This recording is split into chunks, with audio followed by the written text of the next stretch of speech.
एकतापुर नामक गांव में लखन अपनी पत्नी विनीता के साथ रहता था। दिन रात मेहनत करता, लेकिन फिर भी एक वक्त की रोटी का जुगाड़ नहीं हो पाता था। विनीता, देखो अब तो इस बार भी हमारे पास ज्यादा पैसे नहीं हैं। कुछ दिनों में बारिश भी आ जाएगी, फिर तो हमारा एक वक्त का खाना भी मुश्किल हो जाएगा।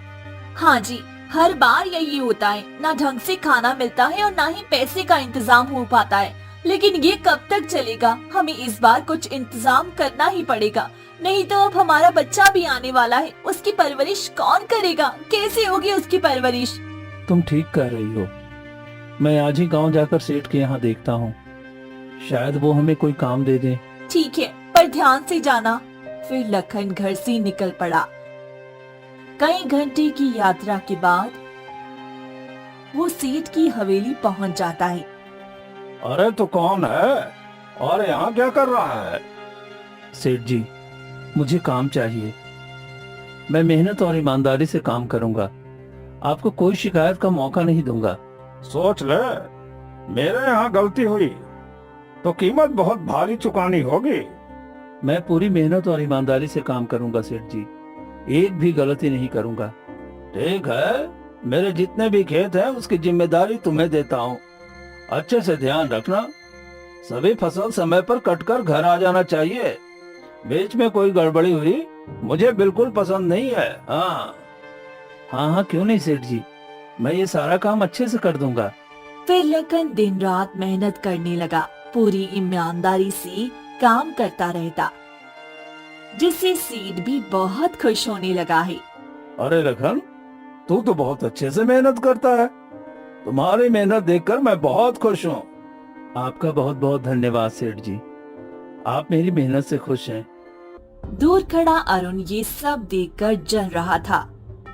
आज तक सेठ ने मेरी कभी तारीफ नहीं की। मैं भी इतनी मेहनत करता हूँ, लेकिन ये 2 कौड़ी का लखन इतनी तारीफ पा रहा है। मुझे कुछ करना होगा ताकि ये लखन खुद ही यहाँ से चला जाए। एक दिन लखन बीज लेकर खेत में आता है। चलो, जैसे ही ये फसल उगेगी ना, सेठ जी मुझे बहुत बड़ा इनाम देंगे। उन्होंने कहा है कि ये बीज बहुत कीमती है, अगर ये अच्छे से उगे तो देखो सेठ मुझे क्या देते हैं। लखन मुस्कुराते हुए बीज खेतों में बोता है और वहाँ से निकल जाता है। तभी पीछे से अरुण आता है। अच्छा, तो इसने बीज बो दिया। अब मैं एक दवा डालूंगा जिससे ये फसल कभी नहीं उगेगी, और फिर इसका परिणाम लखन को भुगतना पड़ेगा। अरुण दवा लेकर पूरे खेतों में छिड़क देता है। कई दिन बीतते हैं, लेकिन खेत में कोई फसल नहीं आती। अरे एक भी फसल क्यों नहीं आई? मैंने पूरे 400 सोने के सिक्के का बीज लाकर लखन को ये काम दिया था। सेठ जी, आपको नहीं पता, लखन ने सारे बीज बेच दिए। क्या कह रहे हो? हाँ, मैं ये सब होते हुए देखा था। मैंने कहा भी तो उसने कहा कि तुम मेरा कुछ नहीं बिगाड़ सकते हो। सेठ गुस्से में आग बबूला हो जाता है। तभी लखन भी वहाँ आ जाता है। ये क्या, तूने मेरे खेत में बीज डाले थे या नहीं? हाँ सेठ जी, मैंने बहुत सारे बीज डाले थे, लेकिन पता नहीं क्या हुआ, ईश्वर ने अभी तक फसल नहीं दी। तू झूठ बोल रहा है। तूने सारे बीज बेच दिए और मुझसे कह रहा है कि डाले थे। सेठ ने लखन को बेरहमी से मारना शुरू कर दिया। सेठ जी मेरी बातों पर यकीन कीजिए, मैंने ऐसा कुछ नहीं किया।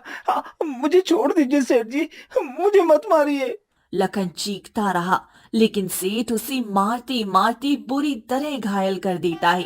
अंत में लखन अपनी आखिरी सांसें गिनते हुए गिर पड़ा। लगता है मर गया। चलो, इसके शरीर को इसके घर ले जाकर इसकी पत्नी को दे दें।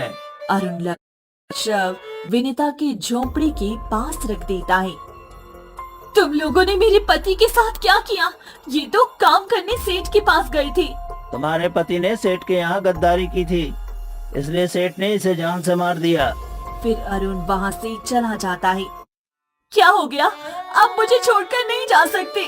मैं इस तरह की मनमानी नहीं सहूंगी। मैं मुखिया जी के पास जाऊंगी। मुखिया जी जरूर मेरा साथ देंगे।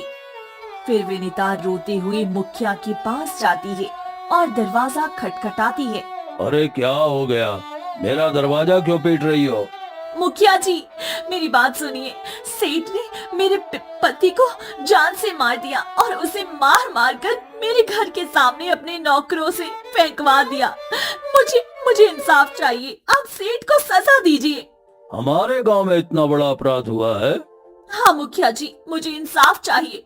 वह पैसे वाला है तो क्या इसका मतलब ये नहीं है कि वह गरीबों की जान की कोई कीमत ही नहीं समझेगा? ठीक है, मैं जाकर अभी सेठ से बात करता हूँ। तुम तब तक अपने पति का अंतिम संस्कार कर दो। नहीं, जब तक मुझे इंसाफ नहीं मिलेगा मैं अपने पति की अंतिम संस्कार को नहीं करूंगी। मुझे थोड़ा वक्त दो, मैं अभी सेठ से बात करके आता हूँ। फिर मुखिया वहाँ से निकल पड़ता है और सेठ के घर पहुँचता है। मुखिया, तो यहाँ कैसे आया? विनीता कह रही थी कि उसके पति को सेठ जी ने मार दिया है। पूरे गांव में वो शोर मचा रही है। अरे तू तो जानता है कि मुझे गुस्सा बर्दाश्त नहीं होता। जो भी मेरे साथ गलत करता है उसे मैं जिंदा नहीं छोड़ता। इस मामले को आगे तक ले जाने की जरूरत नहीं है। और वो पूरे गांव में हंगामा कर रही है। ये बात बहाने वाली नहीं है। सेठ घर के अंदर जाकर एक छोटी थैली से सोने के सिक्के लेकर मुखिया के हाथ में रख देता है। ये ले जा और ये मामला यहीं पर दबा दे। ठीक है सेठ जी, आपने कह दिया तो समझ लो ये मामला यहीं पे दब गया। अब इससे किसी का कोई मतलब नहीं है। सेठ सिक्के लेकर विनीत के घर आ जाता है। क्या हुआ मुखिया जी, सच में मेरे पति को आपने मारा? नहीं विनीता, तुम्हारे पति को उसने नहीं मारा, बल्कि गिरने की वजह से उसकी मौत हुई है। इसलिए जाओ और इसका अंतिम संस्कार कर दो। नहीं, मैं सच बोल रही हूँ। सेठ ने मेरे पति को मारा था। देखो, मैं इस गांव का मुखिया हूँ और मेरा फैसला यही है। अब अपने पति का अंतिम संस्कार कर दो और इस मामले को यहीं भूल जाओ। फिर मुखिया वहाँ से चला जाता है। विनीता टूट कर बैठ जाती है। हे भगवान, मैं इंसाफ मांगने गई लेकिन मुखिया भी मुझे इंसाफ नहीं दे सका। सेठ की मनमानी इतनी चलेगी, किसी गरीब की जान की कोई कीमत नहीं है। तभी गांव वाले इकट्ठे हो जाती हैं। अरे विनीता बहन, तुम नहीं जानती, सेठ ने मुखिया को ढेर सारा धन दिया होगा, जिस वजह से मुखिया जी ने अपना मुंह बंद कर लिया है। हाँ बिल्कुल, इस गांव की शिकायतें हमेशा मुखिया तक ही सीमित रह जाती हैं और तुम्हारे पति को भी इंसाफ नहीं मिलने वाला। जाओ और अपने पति का अंतिम संस्कार कर दो, कोई तुम्हारा साथ नहीं देने वाला। सभी गांव वाले ऐसी बातें करके वहां से चली जाती हैं। विनीता अपने पति का शव उठाती है और अंतिम संस्कार करती है। मैं इस बात को तय कर पता करके रहूंगी कि किसने मेरे पति को ऐसे मारा है। मैं ये बात इतनी आसानी से दबाने नहीं दूंगी। फिर विनीता रोते हुए घर आ जाती है। दूर से शंभू ये दृश्य देख लेता है। अरे ये कितनी खूबसूरत है। हाँ इसके पति भी अब मर गया और घर में तो कोई मर्द होगा भी नहीं। चलो इसके घर जाकर इसके सारे जेवर लूट लेते हैं। वैसे भी जिसका पति ना हो उसकी तो कोई अहमियत ही नहीं है। फिर शंभू वहाँ से चला जाता है। रात के अंधेरे में जैसे ही विनीता सो रही होती है, तभी शंभू के घर के अंदर वह घुस जाता है और बक्सा खोलने लगता है। ये क्या? तुम कौन हो और मेरे घर में क्या कर रहे हो? निकल जाओ मेरे घर से। अरे देखो, चुप हो जाओ, अपना मुंह बंद करो। मुझे सिर्फ जेवर चाहिए। मैं तुम्हारा जेवर लेकर यहाँ से चुपचाप चला जाऊंगा।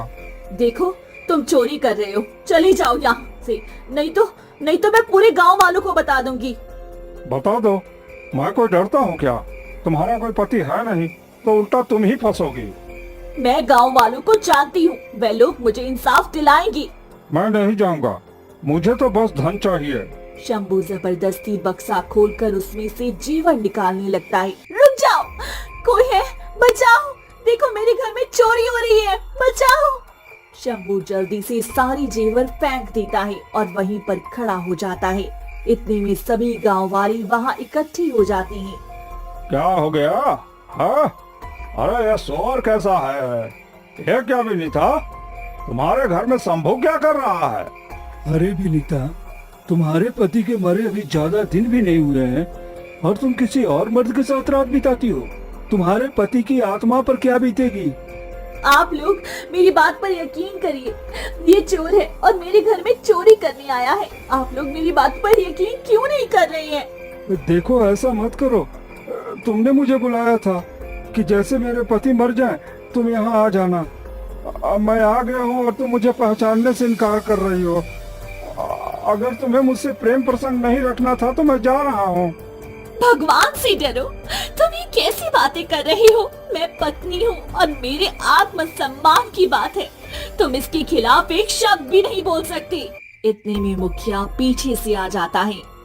सच में ये चरित्रहीन है, ये हमारे गांव में गंदगी फैला रही है। अगर इसी तरह चलता रहा तो हमारी बहू बेटियों पर इसका क्या असर पड़ेगा? मुखिया जी, ये झूठ बोल रहा है, आप मेरी बातों पर यकीन करें। मैं जानता हूँ कि कौन झूठ बोल रहा है। इसको मारो, मारो। ये तो अपने पति को खो चुकी है और ऊपर से हमारे गांव की इज्जत को मिट्टी में मिला रही है। सभी गांव वाले मिलकर विनीता को मारने लगती हैं और उसे मारते मारते गांव से बाहर निकाल देती हैं। तुम जैसी गंदी चरित्र की औरत के लिए हमारे गांव में कोई जगह नहीं है। सभी गांव वाले तरह तरह की ताने देने लगती हैं और विनीता को जबरदस्ती गांव से बाहर निकाल देती हैं। अब मैं क्या करूं? लखन तो मुझे छोड़कर चली गई। तुम्हारी जाने के बाद ये गांव वाले मेरी बात समझ ही नहीं रहे हैं और सब मेरे चरित्र पर उंगली उठा रहे हैं। तुम तो जानती हो कि मैं तुमसे कितना प्रेम करती हूँ। मुझे अब जीने का कोई हक नहीं है, मुझे मर जाना चाहिए। विनीता अपनी किस्मत पर रो रही होती है कि तभी शंभू आकर खड़ा हो जाता है। बड़ी आई थी, अगर शोर नहीं मचाती तो शायद आज तुम्हें यह दिन देखना नहीं पड़ता। लेकिन चलो, शुक्र है, अब क्या ही कर सकती हो, तुम्हें तो यह सब भोगना ही पड़ेगा। शंभू हंसती हुई वहाँ से चला जाता है।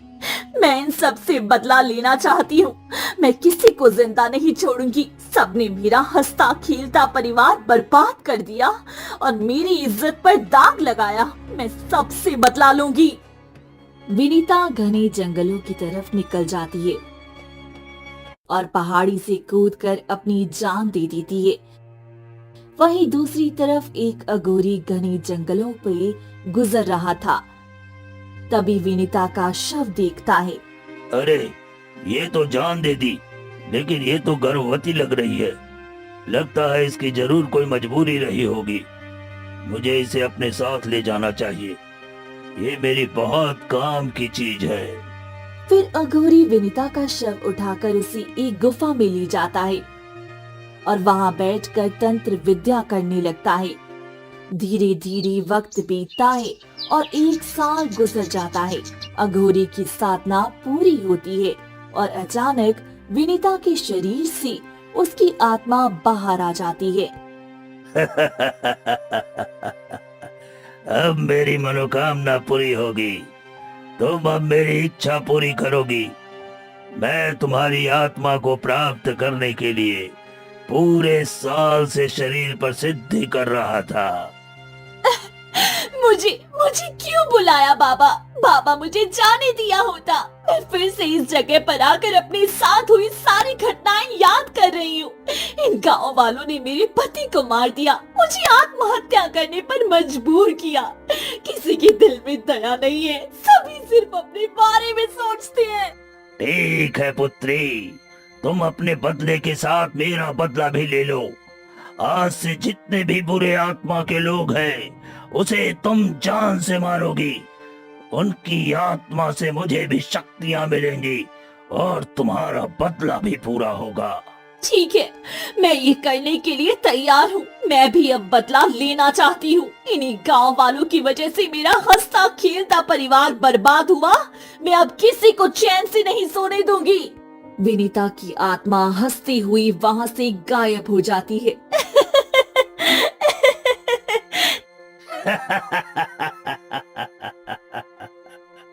अब इस गांव में प्रलय आने से कोई नहीं रोक सकता, सभी मरेंगे।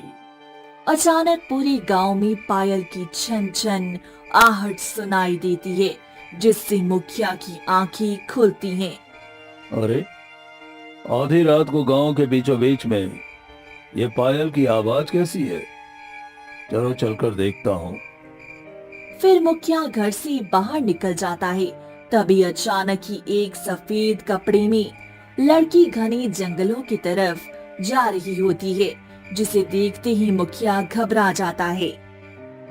आधी रात को भला ये सफेद कपड़ों में ये कौन है?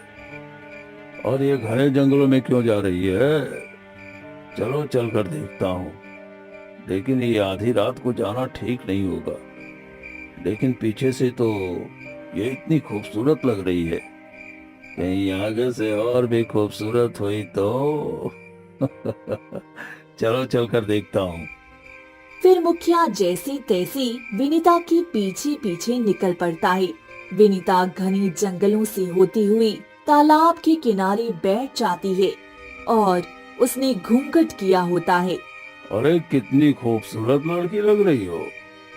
मैं तो आज से पहले तुम्हें कभी अपने गांव में नहीं देखा। अरे, तुम्हारी इस पायल की छनछनाहट और तुम्हारे इस कपड़े की खूबसूरती देखकर तो लगता है तुम कहीं की अप्सरा हो। जरा अपना चांद सा चेहरा भी तो दिखा दो। तभी विनीता अपने चेहरे से दुपट्टा हटाती है कि उसका भयानक चेहरा देखते ही मुखिया के पैरों तले जमीन खिसक जाती है। ये क्या? तुम तो चुड़ैल हो। नहीं नहीं, मुझे जाने दो। मुझे भागना होगा। मुखिया भागने की कोशिश करता है, लेकिन विनीता उसके सामने आकर खड़ी हो जाती है। मुखिया, तू अब कहीं बचकर नहीं जा सकता। मैं तुम्हारे पास आई थी, कितना गिड़गिड़ा कर बोली थी कि मेरे पति को किसी ने मारा, लेकिन तुम सब ने मिलकर मुझे आत्महत्या करने पर मजबूर किया। तुम कौन हो भला? मैंने तुम्हें आत्महत्या करने पर मजबूर नहीं किया।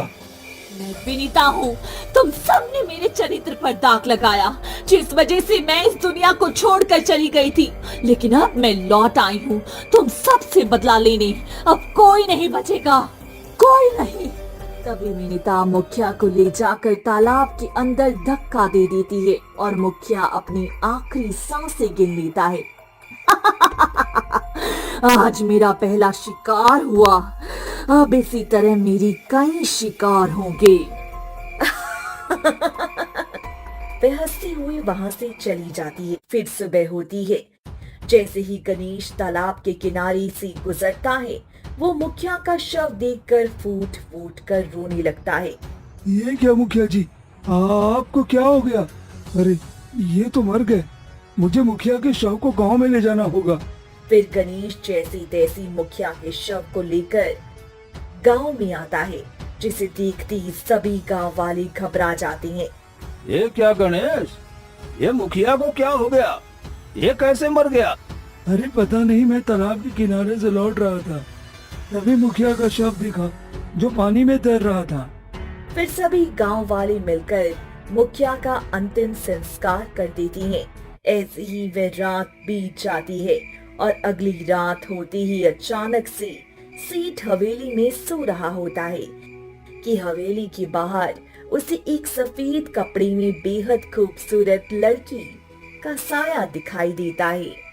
और इतनी रात को भला हवेली के पीछे कौन औरत हो सकती है, वो भी इतनी खूबसूरत कपड़ों में? चलो चल कर देखता हूँ। फिर सेठ जैसे हवेली के बाहर से निकलता है कि विनीता उसके सामने आकर खड़ी हो जाती है। विनीता का भयानक रूप देखते ही सेठ वहीं जमीन पर गिर पड़ता है। छोड़ दो, मुझे कुछ मत करो। तुम कौन हो और मेरे यहाँ क्या कर रही हो? सेठ, तूने मेरे पति को जान से मारा था, अब तू मरेगा। तुम्हें जीने का कोई हक नहीं है। क्या? तुम्हारे पति को? हाँ, मेरे पति को, लखन को तुमने बहुत बेरहमी से मारा। किसी ने तुम्हारे खिलाफ एक शब्द तक नहीं कहा, लेकिन अब तो तुम्हें मरना ही होगा। मुझे छोड़ दो, मुझसे गलती हो गई, मुझे छोड़ दो मुझे। सेठ गिरता रहता है, लेकिन वो गिराने के बावजूद विनिता उसे जान से मार देती है और वहाँ से गायब हो जाती है और अघोरी के पास जाती है। बाबा, मैंने गांव के 2 सबसे पापी इंसानों को जान से मार दिया। एक तो मुखिया जो किसी गरीब मजदूर की बातें नहीं सुनता, और दूसरा सेठ जो अपने धन और रुतबे को लेकर गरीब से लेकर अमीर तक सबको लूटता था। मैंने दोनों को जान से मार दिया। बहुत अच्छा काम किया बेटी। अब बस तू मेरे लिए एक 18 साल की लड़की को ले आओ जो सुकन्या नवग्रह में उसका जन्म हुआ है। मैं उसकी बलि दूंगा। उसके बाद मैं तुम्हें इससे भी शक्तिशाली बना दूंगा। ऐसी लड़की कहाँ मिलेगी बाबा? गांव में शंभू नाम का एक व्यक्ति है, उसी की बेटी का ऐसा ग्रह नक्षत्र है। तुम उसी को लेकर आओ।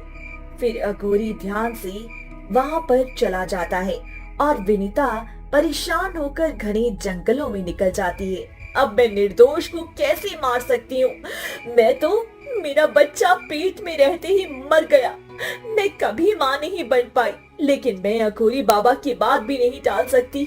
उन्होंने मुझे बदला लेने का मौका दिया है और मुझे इतनी शक्ति दी कि ताकि मैं सभी को मार सकूं। और वैसे भी शंभू तो वही व्यक्ति है जिसने मेरी इज्जत पर दाग लगाया था।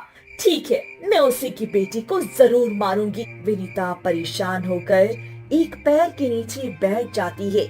एक पेड़ के नीचे बैठने के बाद वे देखती है कि वहाँ से एक संत गुजरती हैं और उनकी नजर विनीता पर पड़ती है और वो संत विनीता के सामने खड़े हो जाती हैं। क्या हो गया पुत्री? तुम बहुत परेशान दिख रही हो। तुम अपना मार्ग भटक गई हो। तुम्हें सही मार्ग की आवश्यकता है। आप मुझे देख सकते हैं, पर ये कैसे? क्योंकि मैं संत हूँ और मैं निर्जीव सभी को देख सकता हूँ। तुम्हारे अंदर ममता भरी है, लेकिन फिर भी तुम्हें ममता की परीक्षा देनी है। अगर तुम इसमें जीत गई तो तुम ठीक हो जाओगी। अगर इस परीक्षा में हार गई तो जिंदगी भर भटकती रहोगी। यही तुम्हारी ममता की आखिरी परीक्षा होगी। संत महाराज, मुझे कुछ समझ में नहीं आ रहा है। मैं क्या करूं? मैं जनी हो गई हूँ।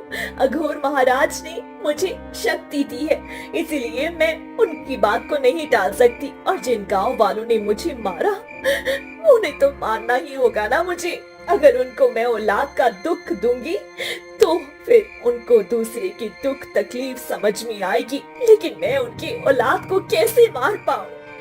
मुझे ये समझ नहीं आ रहा। यही तुम्हारी ममता की आखिरी परीक्षा होगी। संत मुस्कुराए वहाँ से चली जाती हैं। और तभी विनीता आधी रात होती ही फिर गांव में आ जाती है। मैंने तो सेठ को भी मार दिया, मुखिया को भी मार दिया, अब शंभू से बदला लेने का वक्त आ गया। फिर विनीता गुस्से में वहाँ से निकल पड़ती है। शंभू की झोपड़ी के बाहर खड़ी हो जाती है। तभी शंभू घर के अंदर अपनी मासूम बेटी छाया के साथ बैठा हुआ था। अरे छाया बेटी, सो जाओ। रात बहुत हो गई है और रात के समय बाहर नहीं जाना चाहिए। तुम इतनी भोली हो कि बिल्ली को भी बचाने चली जाती हो।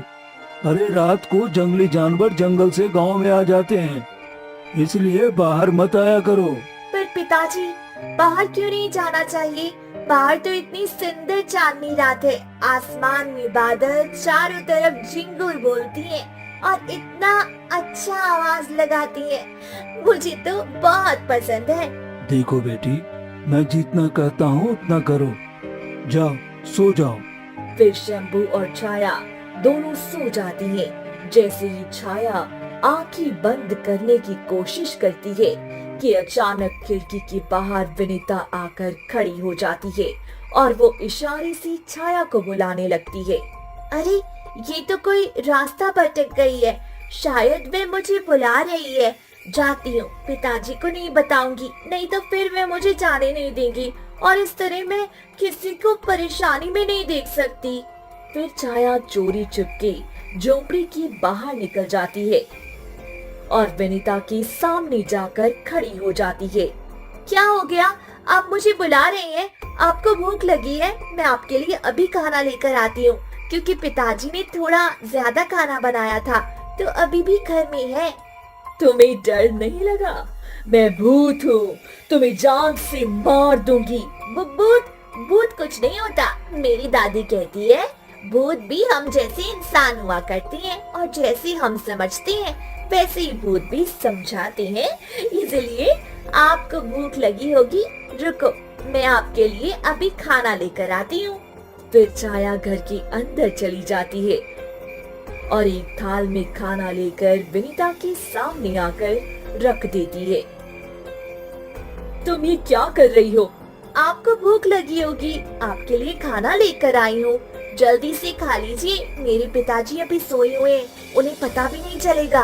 तभी विनीता की आंखों से लगातार आंसू बहने लगते हैं। शायद अगर मेरी बेटी होती तो वह भी मुझे इतना ही प्रेम करती, शायद मेरे लिए यही सब करती। मैं ये क्या कर रही हूँ? नहीं, मुझे ये सब नहीं सोचना चाहिए। मुझे तो बस इस लड़की को ले जाना है ताकि मैं अपना बदला ले सकूं। फिर विनीता छाया का हाथ पकड़ लेती है और घने जंगलों की ओर जाने लगती है। आपने मेरा हाथ क्यों पकड़ लिया? मैं तो ऐसे ही आपके साथ चलने के लिए तैयार थी। तुम्हें डर नहीं लगता?